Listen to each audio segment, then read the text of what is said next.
We established Black Wall Street districts around the globe in the spirit of the original Black Wall Street district of Tulsa, Oklahoma. Black Wall Street districts can be recognized as an urban area that is a thriving center of business, industry, and culture, and is a commercial strip that has 50 to 70% or more businesses owned by African Americans. Support the Black Wall Street USA movement for the next 300 years. We established Black Wall Street districts around the globe in the spirit of Black Wall Street, Tulsa, Oklahoma. This movement is about God, our ancestors, and future generations. Your supporting membership will further show you are willing to perform the same ground paving efforts for generations we will never meet. Visit blackwallstreet.org/join and keep the movement moving. Okay, Brother Dailey. In Hey, your what's hands. going on, Dr. Thank you, Dr. Carter. And, All right. hello, Black Wall Street family. I don't know who's all going to be on this call or going to listen, but I think it's going to be one of the last calls that we do before we get into Zooms here that's coming up. So I want to just say thank you for those who are calling in, and there will be a number to dial in here shortly, but there's a lot of exciting information that I'm just going to get right into today because I know you guys are driving in your cars and you guys are working and you're listening when you can. I know you are, and I appreciate all of the time and the talent that you're sharing with Black Wall Street, and even in this just hour of listening to this call. And I want to just say thank you. There's a lot going on in the country right now. And as you know, I work in Chicago, so you see my name is right here in D.C., and I'm in Chicago, and I'll be heading up there this week, so I ask that you guys keep me in your prayers, as we travel up there, because there are a lot of conversations about, some of the work that we're doing with the youth there in Chicago in terms of violence and disrupting, I want to say crime, but I'm very careful to say that because it's very clear that it's just another ploy to, demonstrate superiority over individuals. So I'm going to be very careful how I, describe what is happening. And to that extent, I think it's about being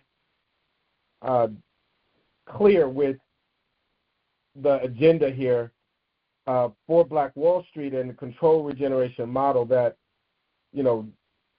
going to Chicago and being in D.C. and going to Tulsa and the Mount Bayou, Mississippi, and taking a look in Memphis and Arkansas and Texas and all of the areas across the nation that are looking to empower Black entrepreneurship and business.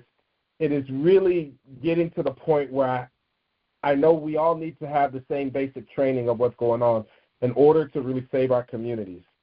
And when I look at Black Wall Street and I look at the history and I look at, just what we've been doing so far, the most important part of this work is you, is us, is the membership, is those who are tuning in and listening and finding ways to use the information that I'm providing, use it effectively. And when we get to that word, that's sort of where I want to just kind of start with as one of the reasons why I decided, that I want to go further with this control regeneration mode and take a step, not away from it, but a step into it for me that says, listen, how do we get Black Wall Street, not just where it needs to be, but where it needs to be in 2025, where we're facing multiple Black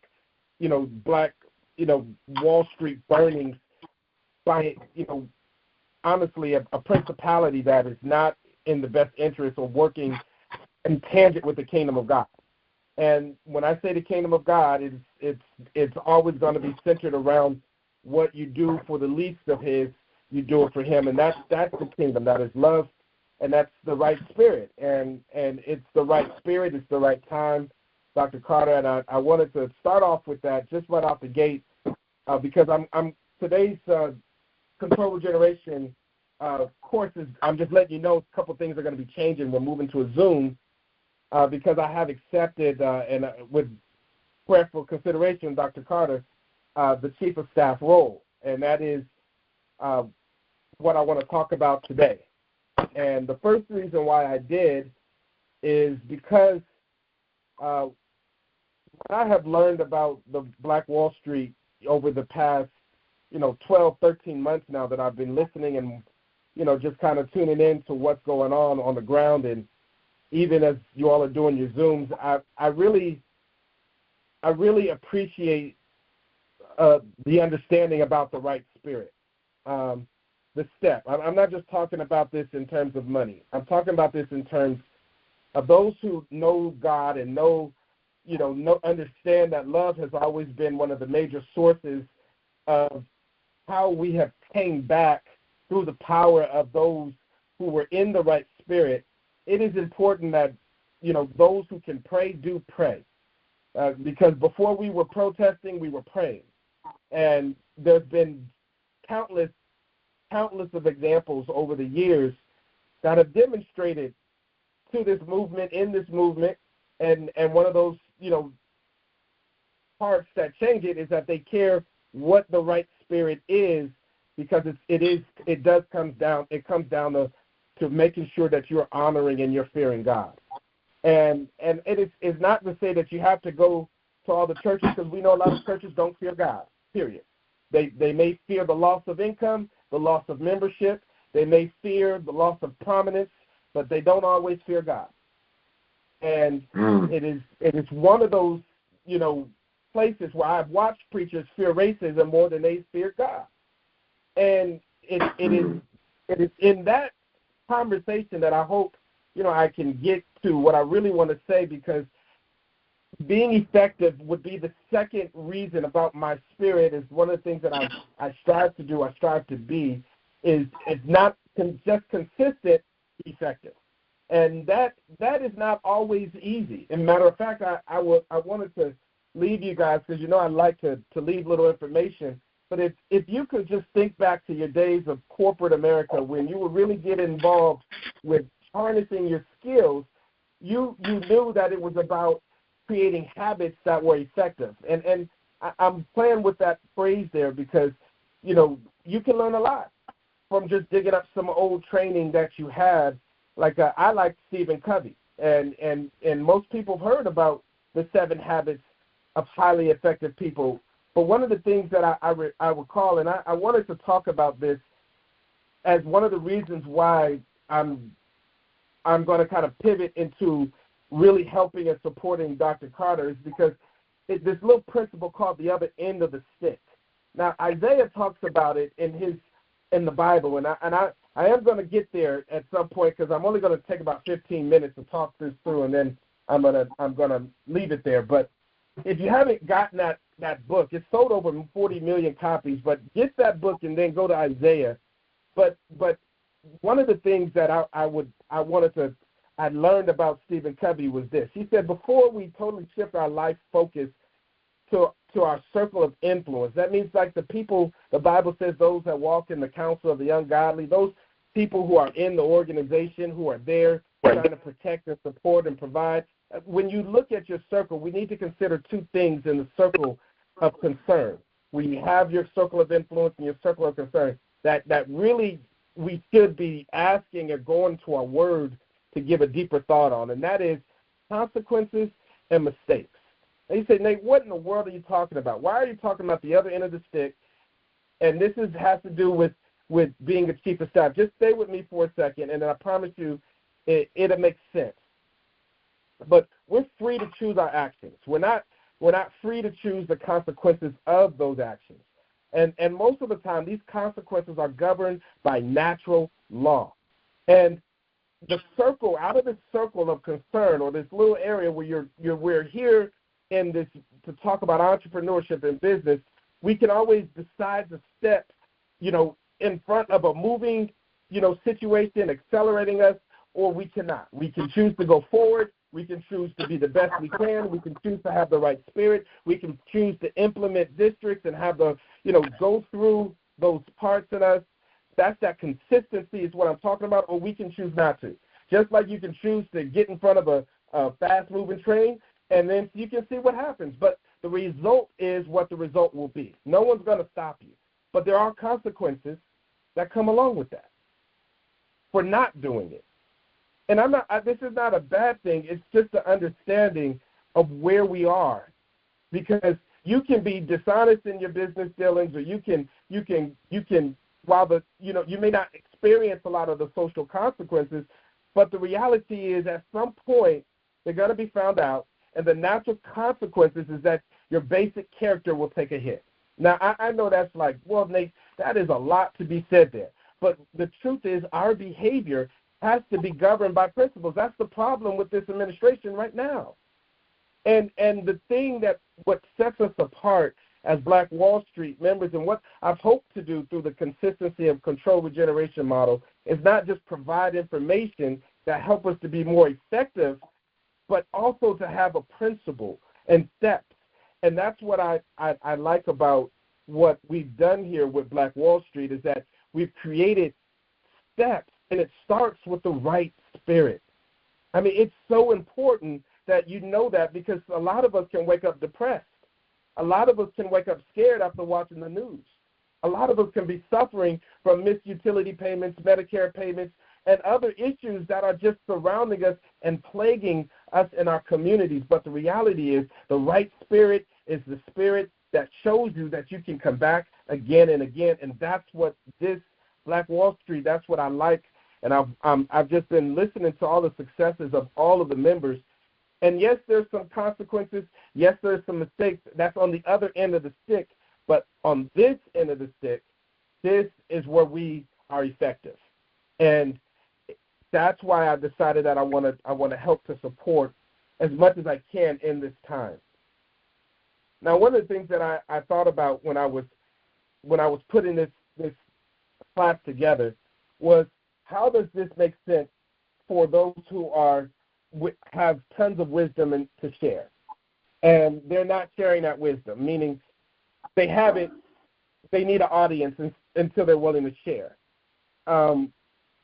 One of the things you see me doing here is sharing information for free, not because I'm trying to get prominence, but because I understand that the right spirit has to kind of produce fruit, and that really comes from me understanding Isaiah.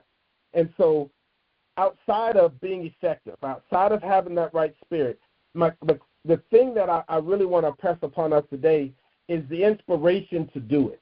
Why should all of us be participating, not just our time, talent, and treasure into this, but why should we really be getting into these steps of the right spirit and then getting into the district implementation?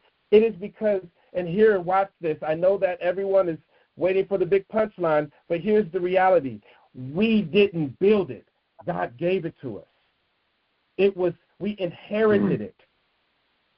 I know that everybody, this is why I said, let's go into Isaiah, because it's today's control regeneration. Of course, remember, we're protecting the core of communities before outside dollars are infused. But some of you guys are looking at outside dollars before you figure out how to protect your inside, your core.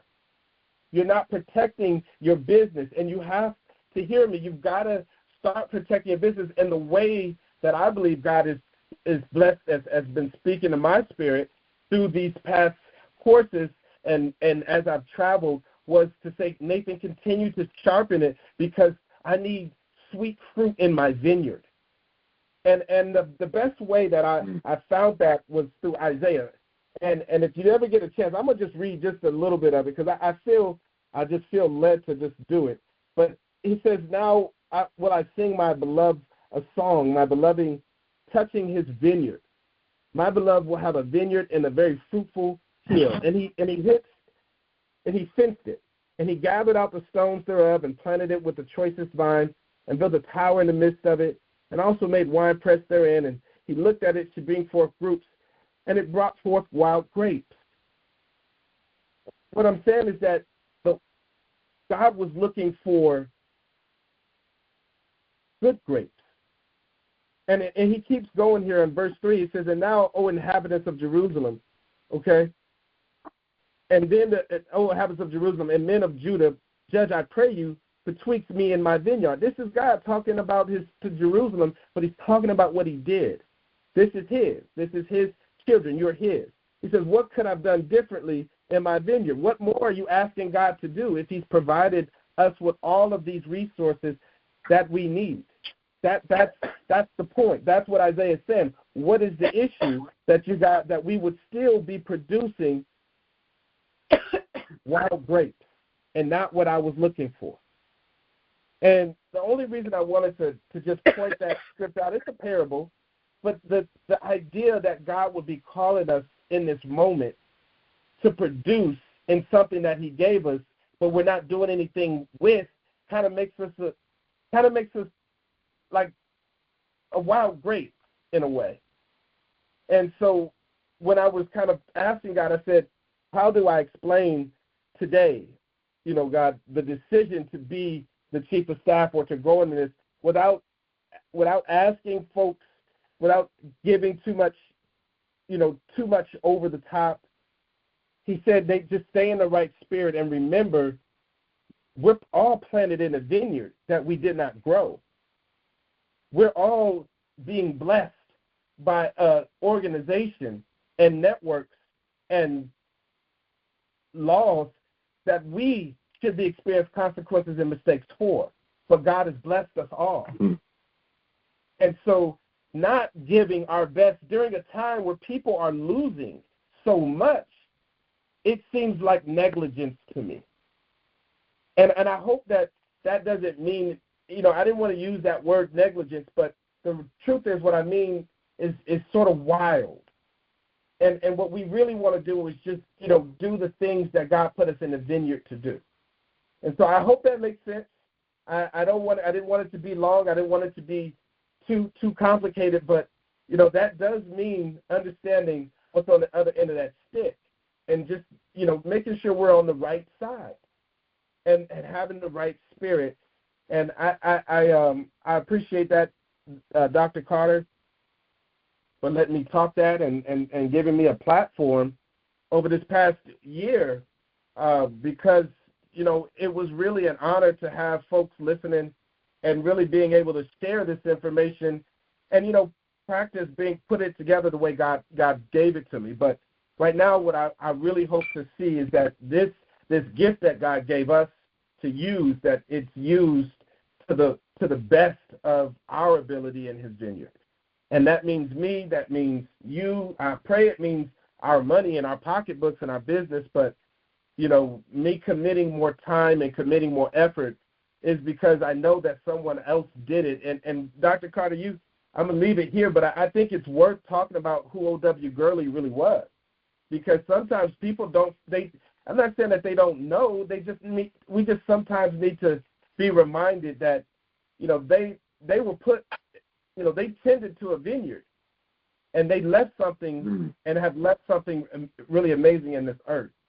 And it's in us. It's in our spirit. It's in the right spirit. And that's, if you get a chance to look on there, I'm not trying to boast it. It's just that I know that right now we all need this. We all need to work together. And, if we have to talk this one out, in a session, then we have to kind of do that. But I pray that everybody, all the districts that are still here, that are moving, that are functioning, the membership that is starting to grow and learn as they go back and study and take a little bit more calculated, risks and execute them, that you start to see that this is something that we can really build on and we can build for, and it can protect a lot of people moving forward. And I want to say thank you to the interns. Thank you to all the chiefs of staffs and directors of states out there that's still listening. The board, if you're here, I wanted to take this time in front of on this platform to say, let me know what I need to do, because at some point we all have to do what we're put in the vineyard for. And I pray that is part of the right spirit of our ancestors. And with that, I'm going to just leave it there.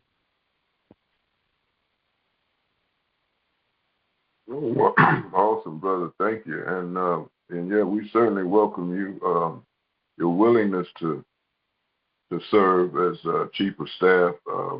And as those who are around me know, I hold leaders to high esteem, but there's also the reality for some that have never been. Most people in regional, state, even district, they've never been in a position. And so I try to get them not to so much see the description of a position, because in most cases, 99% of the time, if you apply for a job or a position, it's rare that you see on the resume or in application. It's a lady that when I go get my little coffee, she works there at the McDonald's, and the general manager will come in maybe twice a month or whatever and sit. And so one day I just had to tell the general manager, I say, you see that lady right there? She, even though she has a job here, she walks around this place like this is her house. And everybody who comes through those doors, no matter who they are, you know where I am in Oakland, an area, they are either homeless or, got some issue, loud kids, whatever the case may be. What she does is when she's taking your order, and all I get there is coffee. I don't eat none of that other crap, and I encourage y'all not to eat any fast food for the rest of your life. Please don't eat no more. Leave it alone, because it's nothing more but legal cancer-causing symptoms. That's all they are. They're produced with the pharmaceutical. But anyway, this lady deals with everybody the same. And not only that, even though she's making minimum wage, she's a mature lady, when she's taking an order, I don't care whose order she's taking, she looks them in their eyes. Not all people do that. And so one day I had an issue with one of the young bucks up in there. He, didn't take his little job serious, and I got loud. And the manager came, the other lady came out, and, Rev, what's going on? I said, no. I said, I'm not going to call the lady's name that I admire, but I said, when she gets back here, you make sure this young man watches everything she does, because she walks around that McDonald's like she's in her house and you are her guest. That's not something you find on a resume. That's not something you find in an application. And most applications don't have what your God-given gift is or what your anointing is. That's something that's in an individual that's brought to the environment by that individual. And when the individual leaves, whether it's temporarily or permanently, you're going to miss it. And it can't just be readily, you can readily, feel a fry cook. Somebody who makes the hamburger, somebody who makes the Egg McMuffins or whatever. But you're not going to readily replace someone's God-given gift or their anointing. And so, when you spoke of O.W. Gurley, that's the fella who inspired me once I found out who he was. Because I didn't know who O.W. Gurley was in my 20s. Mm-hmm. But when I found out not only who he was, but what he did, he was selfless. And if you don't get nothing out of this, what Brother Dailey said today and what the Spirit is speaking through both of us, you can't be in Black Wall Street just because it's about you got a project. The majority of people who are with Black Wall Street could care less about what our mission is. Some people who are state directors, regional directors, couldn't tell you the 7 spirits or the 8 steps to our mission to save their life. But you don't hear Dr. Carter fussing about that, because I know your limitations. I know that you're conditioned. You've been damaged. And you've not only been damaged by evil white people who subscribe to Satan's agenda, but you've been damaged by black false teachers in the pulpit. You've been damaged. Okay? It is not my assignment to heal you from that damage.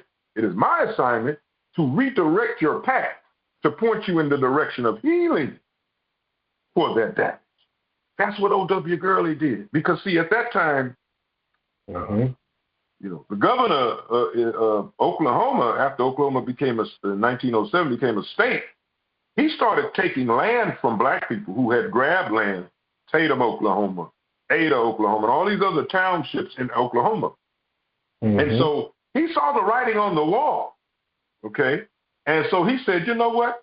Since everybody's migrating to Greenwood, because that's what happened. When Tatum went, people started going to Greenwood.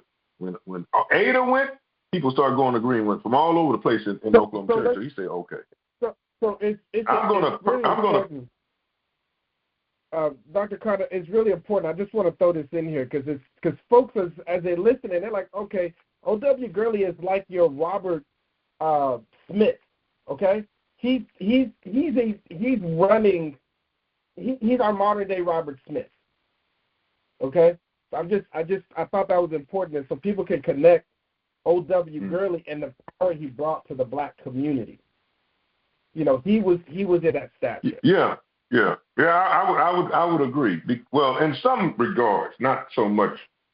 He didn't have Robert Smith's money, but the lay of the land is a lot easier for Robert Smith. It ain't easy at all, but it's a lot easier for him because Vista Partners, I mean, you know, comparative to the $76 trillion in management assets, he's got a very small percentage. However, when you look at what Gurley did, he owned 100 or had financial interest in 100 of the 600 businesses in the Greenwood area and in other places in this country.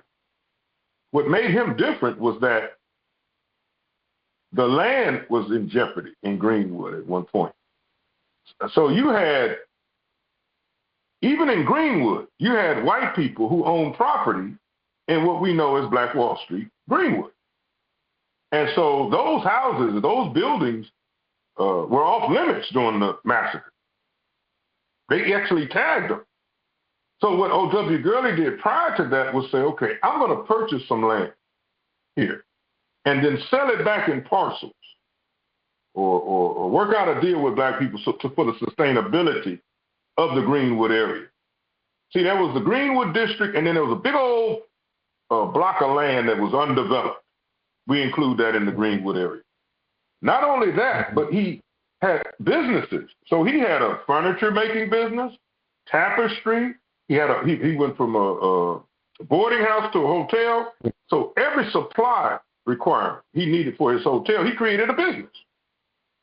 And then he ended enterprise. Over time, he created what I'm trying to tell you. Right. Yeah, an enterprise. And that's what people need to understand.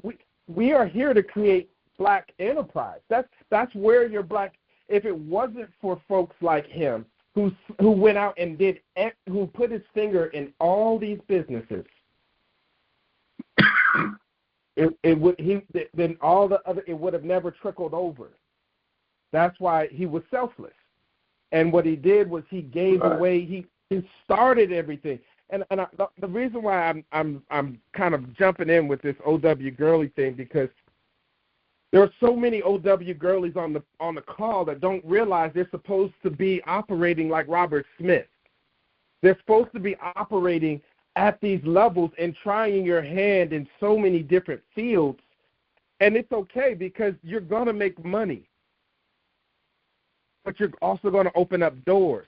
And that's worth more than money. And I'm hoping we understand that so we don't get caught up on the money like Robert Smith. But if it wasn't for the O.W. Gurleys who went to Oklahoma and did what they needed to do, we would have never realized what our potential. Well, let's just say that was our potential. I want to say wouldn't have realized that we knew it. We knew who we were, but we did it. And the true measure, right? But the true measure of success is when what you do has the ability to, open doors for someone else to do likewise or greater. Christ said, I perform miracles, but you're going to perform greater miracles. So if you want to see this biblically or in the Word of God, just look at the fishermen, the young men who was out there on the water. Now, Christ knew what they did for a living. They caught fish. So he took their profession and said, okay, since you're in the principled area of this profession, I'm gonna drop some spiritual notes here, tunes here for you to understand that you could take this physical act that you do every day, come out on this water and fish, and give it some divine ramifications where you now are a fisherman of men. So if you really want to look at it, you want to know who the greatest economist was, it was Christ. Okay? But it had divine implications. So you have to see past yourself and just your business. But without community, there would have never been a Richmond Ward Jackson Ward in Richmond, Virginia. Without the spirit, there would have never been a Tulsa or a Rosewood or a Harlem. Without the foundation being a 7th Avenue in West Oakland, that was, you talk about a Black Wall Street. I mean, my God, they were by the water, by the port. The potential, if 7th Street in West Oakland had never been taken over by the U.S. Postal Service, they bought more land than they needed, knocked down more Victorians than they needed to, in a community that was majority Black. Now it's, half white now. I think 60% white. But white folks would have never gone in that community. In the 80s, the 90s. So from the war to the 80s, all Black. Came out from Louisiana, Arkansas, Mississippi, worked on the shipyards, rose in riveters. Okay? Mm-hmm. Had that community not been disrupted, enemy domain now, same thing they use in Tulsa, it would have been, masterful. So understand this, people. When you're talking about the enemy knows that they start out as the babies, as the behind. And now we didn't do it to them. God made Black melanated folk first, obviously, because everybody comes from us. And so they teach their children, you have entered a world where Black folk are on top. So what they had to do, these psychological dummies, had to come up with misleading terms like, because you'll never hear Dr. Carter refer to somebody as the first Black woman to do this or the first Black man, because that is lunacy. We built civilization, so therefore we're not the first in this country to do anything. We did it before we got here. But they want you to believe that we're working our way up to them, when in actuality, they come in here already, well, I'm not going to go too far with that. But the bottom line is they know, okay, that if any child in your house, in your family, in your community sets out, put their mind on something and they're not going to give up, got the teeth around it like a bulldog on a bone, that Black child is going to not only do great, but it's going to do greater than anybody anticipates. So and they Booker have to teach this to their kids. And Booker T. Washington taught it to us. I'm saying our forefathers did it just like Dr. Carter is doing it to us right now. And Dr. Carter, I have to ask you a question because people, they're still on, and this is my question to you, because one day people are going to go back here and listen to this recording and be like, they discussed it right here. Just go back here. Let me ask you a question. How can you talk to people about why these districts? Because you were right there on it when you're talking about what happened there. But can you connect it and explain in this control regeneration why the initiative, the vision, the mission to build these districts exist? Can you really explain to them why? Do you mind taking a few time just talking about it real quick? No, in short, the short of it is, our ancestors pretty much said to my spirit, we got unfinished business. Mm-hmm. There's a football player named Marshawn Lynch. He played for the Seattle Seahawks. Now, I had never had a conversation with him, ever. But he had a store downtown Oakland, and he used to leave his daughter in there because the fellas he hang around. If you know Marshawn Lynch, he don't hold back on his tongue. And I told him one day, I said, brother, I'm praying for your mouth. And I said, I hope your daughter's the reason you don't use profanity. But anyway, he's a good guy. He's a good kid. But one day he walked in there, and this is after he stopped playing football. And he was on one end of the Starbucks, and I was on the other. Now, he and I both had the same coaches in high school. He went to the same high school I went, Oakland Technical High School. And he was talking about coming back into play in the NFL. And if y'all remember, he came back to play for the Raiders. I gave that brother a look. And it was a look as if to say, brother, you ain't done. you got unfinished business.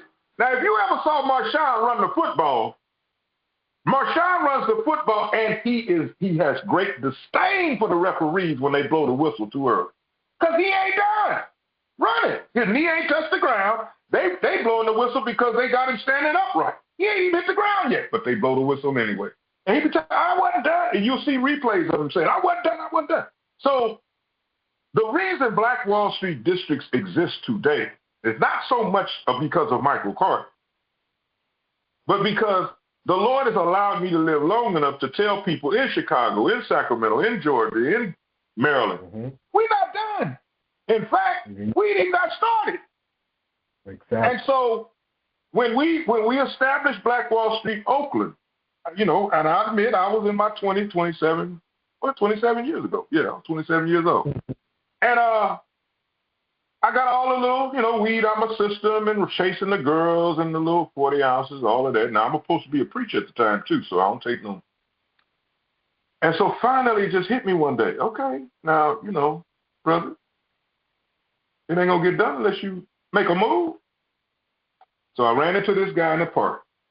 He was sitting at the table, and I told him everything. I said, the Spirit has been on me about doing it again. Doing Tulsa again, but doing it this time everywhere. So right now, if you go to Chicago, East 75th, there's a district. Sacramento district, Baltimore district, Georgia district. Now, all of these people created through the movement, not necessarily because I told them to do it, but because nobody doing it.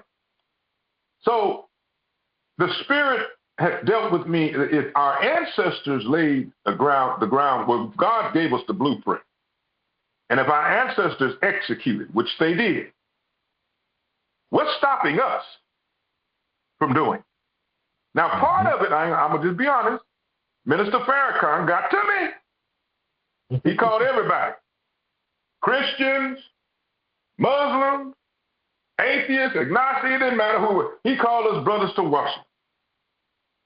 And when he spoke, it was like it was just me and him. No FOI, no Fruit of Islam protecting him. 1-2 million black men in the mall, It was just me and him. And he said, go back. Now, I was 25. That was 1995. So I was 24. Okay. 1994. So he said, go back to your community and do something. And that's how Black Wall Street Oakland came. And the surprising part of that family was the response of my white sisters and brothers. That's why I said, all white people are not evil. All white people don't do people wrong. Because them white folks in the marketing department at the city of Oakland, boy, before I get my foot in the Ogawa building, they coming down the stairs with a check. Okay? Because I moved. And it wasn't about the money. It was so much about the fact that they recognized. The reason we exist, the reason the Black Wall Street movement, the Black Wall Street USA nonprofit, and blackwallstreet.org exists is because we have unfinished business. So I had to come out of my self-centered, self-absorbed, selfish nature, not look at, I'm not on salary with Black Wall Street USA, or they ain't gave me no appreciation, or they ain't doing this for me. I had to come out of that. I had to come out of appointing people that I grew up with, and friends with, come up out of that, come up out of all of the carnal and worldly minded and fleshly things, and continue to pound the drum that if our ancestors did it in Tulsa, we can do it here in this new millennium. And so that's how it came. And then the next thing you know, people flying me everywhere. You got people in other countries that identify with the pseudo-colonialism of colonialism within America on Black Americans and things of that nature. Because that's all projects work. It's basically domestic colonization of Black people because they didn't know what to do with, so they put you in the projects. So if we have talents and gifts in the community, a little girl ought to be able to walk outside her door in her community right now, today, August 25th, 2025. Look to her left, Black business enterprise. Look to her right, Black business enterprise. Look over her back fence, Black business enterprise. Look in front of her, a doctor leaving, a lawyer leaving, where she lives. I don't accept anything less than that. So don't get it misconstrued that because you have a business and that you want to grant money and you got an initiative, that takes priority. It does not. What takes priority is your God-given gift. That's priority number one. Not that you have a degree or, that you have a business. But see, most people I know when they come to Black Wall Street, first thing they want to talk about either their personal problems or their business and not the movement. No, I don't allow that. See, one of the criteria, people, is to know the key players in Tulsa. Just like we know about Bartholomew and Mark, Luke, John, all the disciples, know about Emma Gurley, Mabel Little. You sisters on the call, make no mistake about it. You ain't done nothing compared to Mabel Little. You ain't done nothing compared to Emma Gurley. You ain't done nothing compared to Viola Ford Fletcher and Sister Leslie Randall. Brothers, you ain't done nothing compared to Bishop Otis Clark.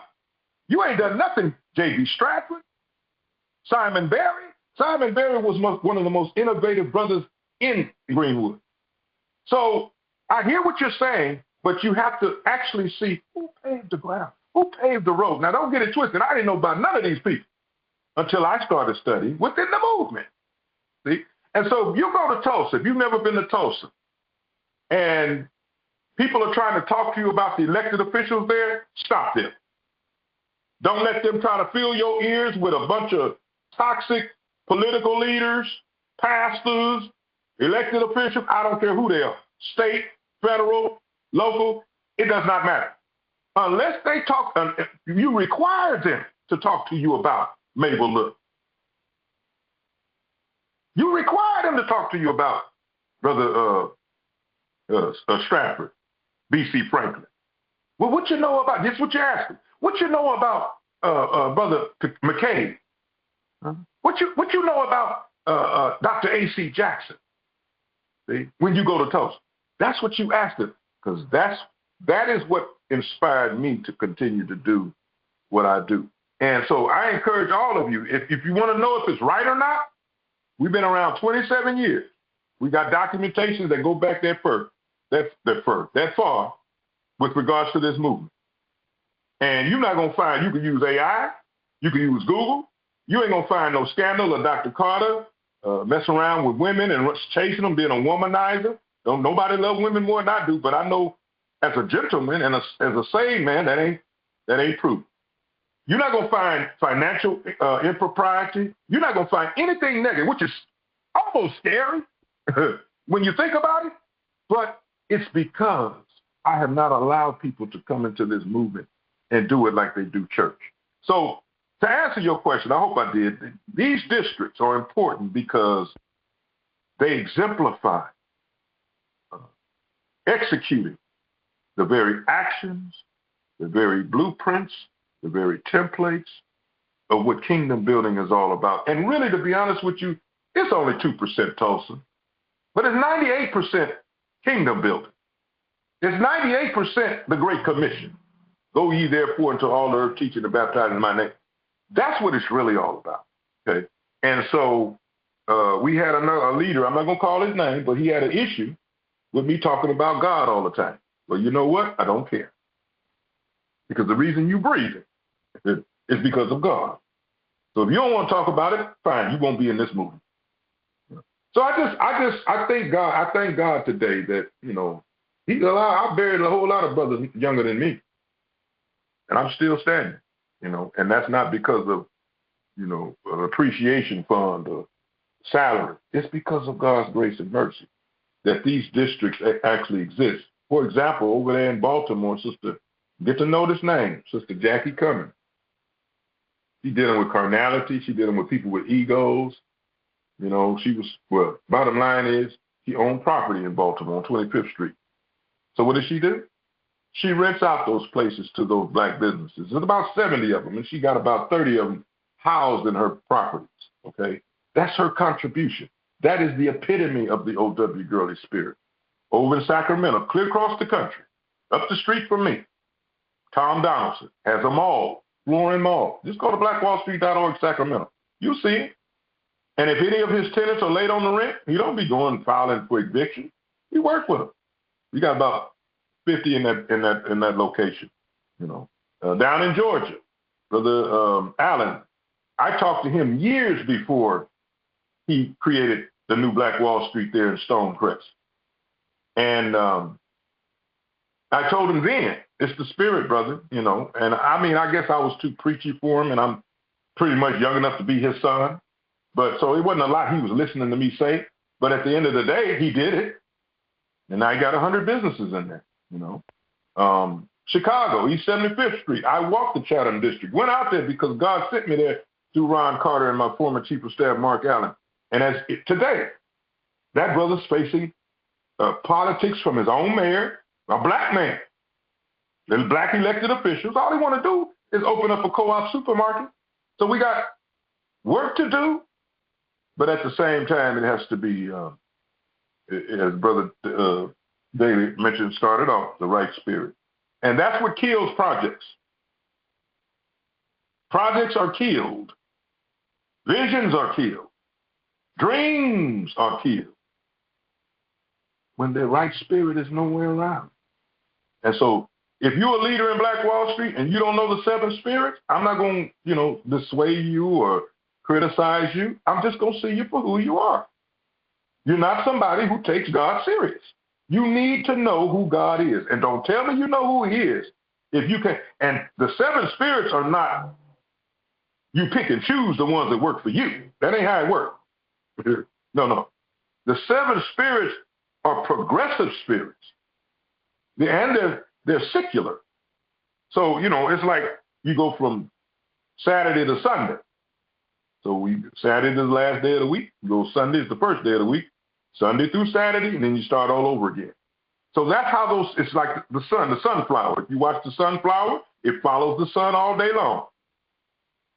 Starts in the east, sets in the west, and that sunflower bulb is going to be facing the west. That's how the seven spirits rest on you. So it's important that you know if you're in this to push your own, because a lot of the people, for example, for control regeneration mode, 24, and all the Spirit told me, and Sister Rahima, it's okay. Don't be dismayed about it. But none of them people renewed, except Sister Norman in North Carolina. She about the only one. Everybody else ignored everything Kimberly sent out. So that just shows what people's interests really are. Can you imagine all of those executive summaries that have been submitted for Control Regeneration 24 were on one city block? Have you seen them? They are amazing. But they weren't here for the movement. So, but anyway, I'm rambling. But anyway, that's pretty much how the movement is continuing to move, and it takes on a life of itself. And I tell you, I'm excited and happy every morning I wake up because there's always something to do in the movement. All right. Thank you, Brother Dailey. No problem. Dr. Carter, I'm going to just say this last thing, and we can close out, but you can take it from here if anybody wants to leave any note. But thank you for following that call with God. We may not always know what's on the other end of that stick, but I'm going to tell you this. You are a leader that is honored and kept alive the legacy of before there was a civil rights. And that in 2025 is under attack. So thank you, and I look forward to doing the best I can. And this goes for all of Black Wall Street who's still listening. Let's work together in the right spirit. Let's work together.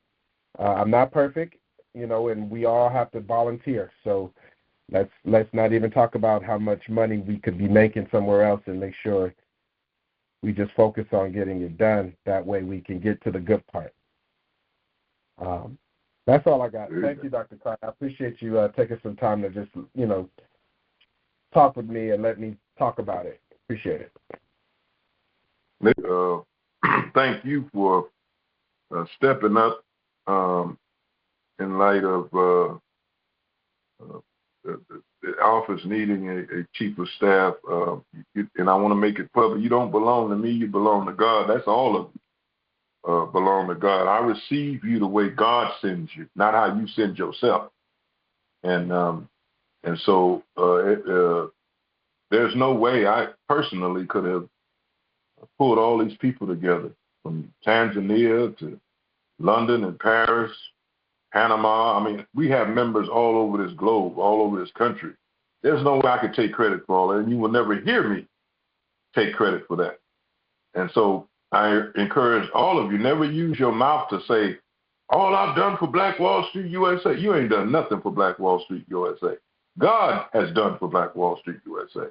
I had to tell a father the other day, he just kept rambling on about what he's done for his kids. I'm like, you acting like your kids need you.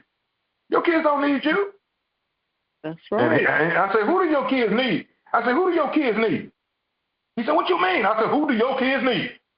I don't know what you I said, oh, you're going to play stupid now. You in your 60s. Who do your children need?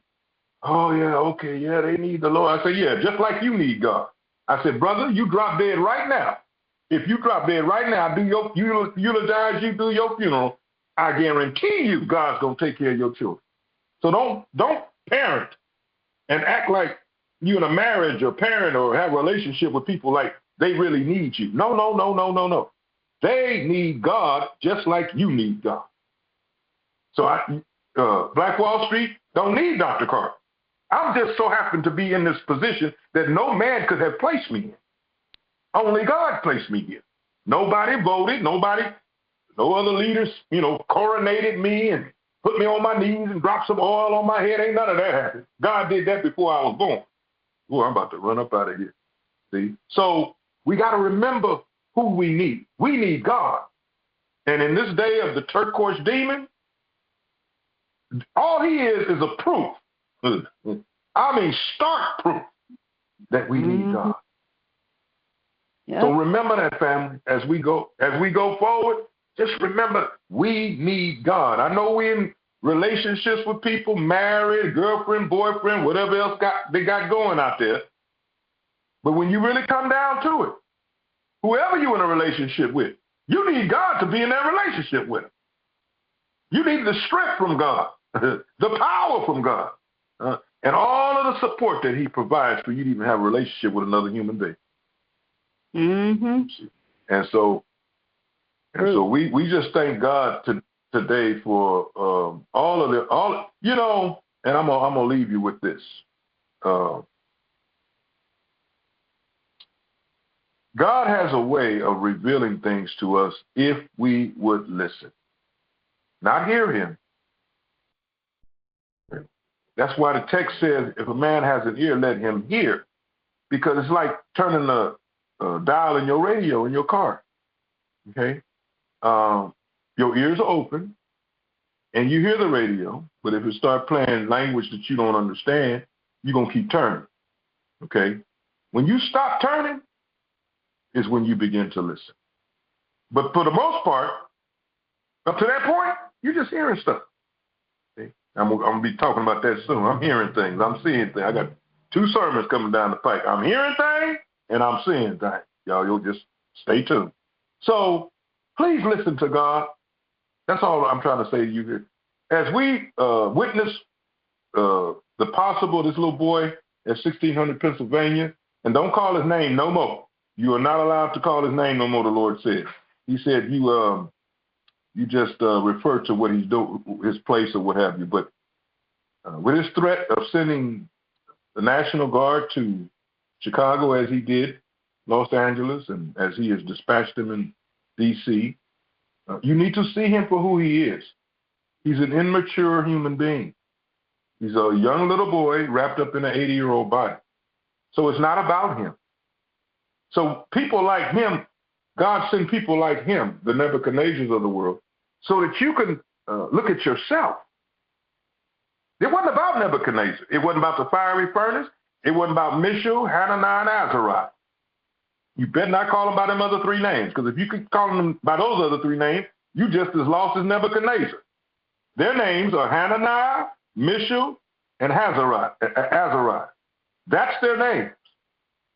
And so it wasn't about them being in the fire, him throwing them in the fiery furnace because they wouldn't bow down. It wasn't about that. It was about them proving to God that they are indeed his servants. It wasn't about God. It wasn't about Nebuchadnezzar. It wasn't about the fire. Are you my servant? Do you trust me? Listen to God, people. And And when you listen to God, you're going to hear way more than you'll hear from some jaw-jacking jabberjaw out of 1600 Pennsylvania. Have no fear. That's number 2. What are you fearful of?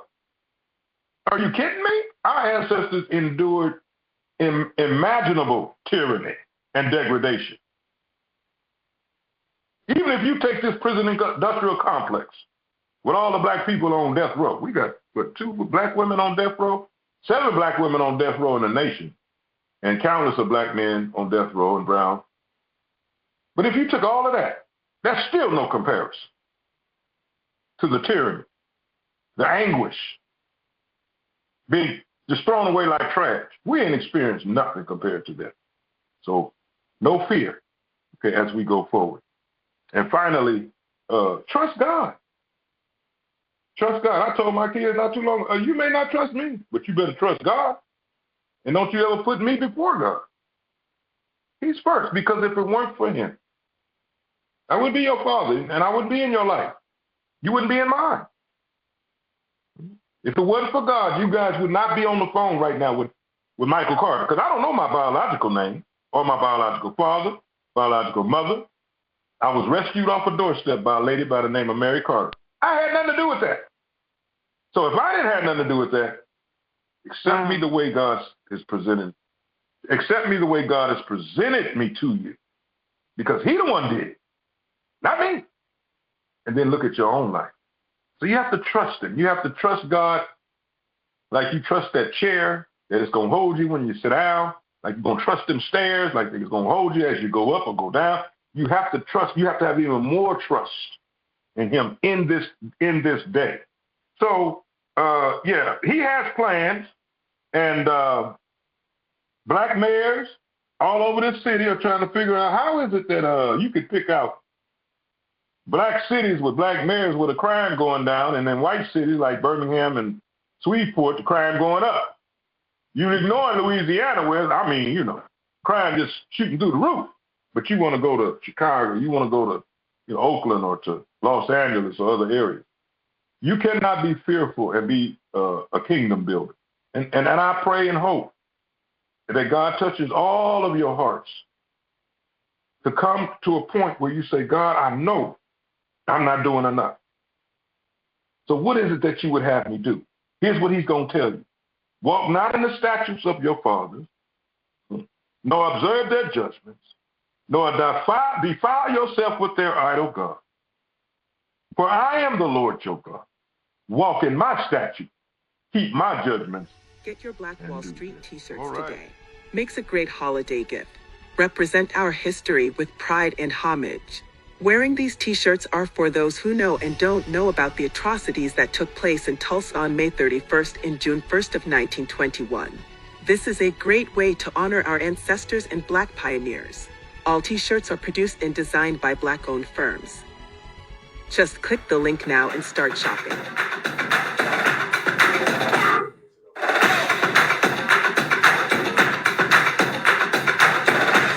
So what's Black Wall Street?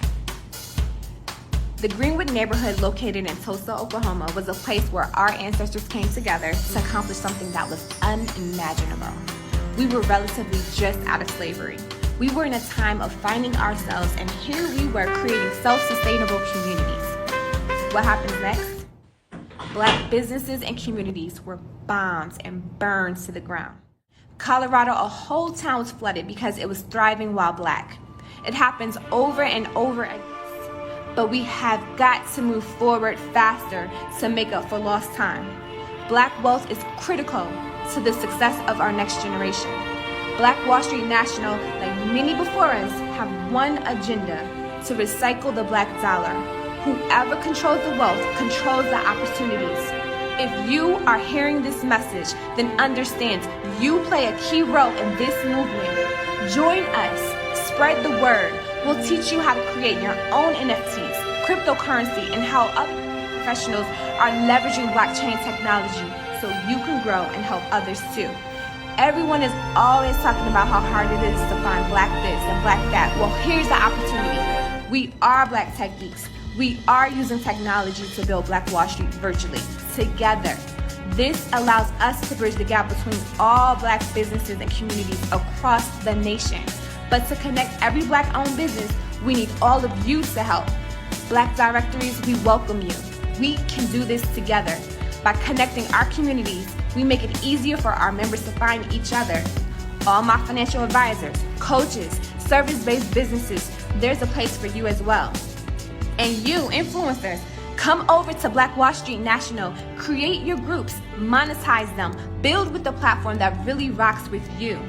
Bring friends here, find friends here, easily shop Black-owned. If you have an Airbnb, list your rental. If you're trying to figure out what the next best thing is, then come find it. Join a group that shares the same path you're trying to follow. If you can't find a group, create one. Be a mentor, teach a class, share your services, list your products, promote your events. Find and connect with Black directories and organizations across the nation just by being a member. All this under one roof with organizations that care about you. We are our ancestors' wildest dreams, and we are and can accomplish anything.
And keep the movement moving.